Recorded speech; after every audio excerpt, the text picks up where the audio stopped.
Hello, ఈరోజు మేము egg curry చేస్తున్నాము. ఎగ్ కర్రీకి కావాల్సిన పదార్థాలు పల్లీలు, కాజు, ఎండి కొబ్బెర,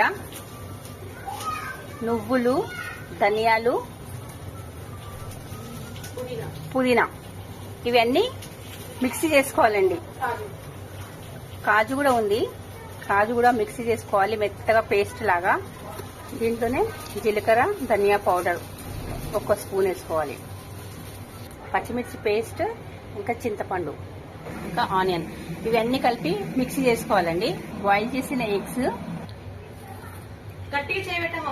ఇదిగోండి, ఇవన్నీ వేసేసి మిక్సీ చేసుకోవాలి మెత్తగా. ఎగ్స్ కి ఇట్లా కాటు పెట్టాలండి. 3-4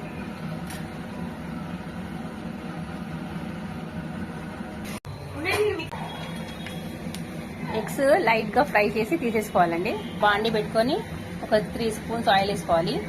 ఇంకా సాయి జీరా వేయాలి. ఇంకా అల్లం ఎల్లిగడ్డ పేస్ట్, కరివేపాకు.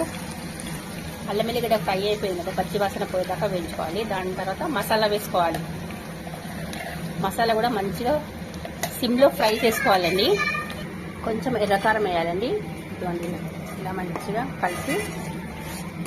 కలిపేసుకోవాలండి. ఇదిగోండి, ఇట్లా నూనె పైన తేలిన దాకా వేయించుకొని దాని తర్వాత వాటర్ వేసుకోవాలండి. ఒక హాఫ్ గ్లాస్ అంతా వాటర్ వేసుకోవాలి. ఇదిగోండి, ఇప్పుడు చిక్కగా అయిపోయింది కదా, ఇంకా సైడ్ నుంచి ఆయిల్ కూడా వస్తుంది కదా. ఇంకా దీంట్లో ఒక హాఫ్ స్పూన్ గరం మసాలా వేద్దామండి. ఎగ్స్ కూడా వేసేసేయాలి. మనం కట్ చేసి పెట్టినాం కదా, ఆ మసాలా దాంట్లో పోయి చాలా టేస్ట్ వస్తుందండి. ఒకసారి ట్రై చేసి చూడండి. ఇదిగోండి, కర్రీ రెడీ అయిపోయింది. Thank you, bye bye.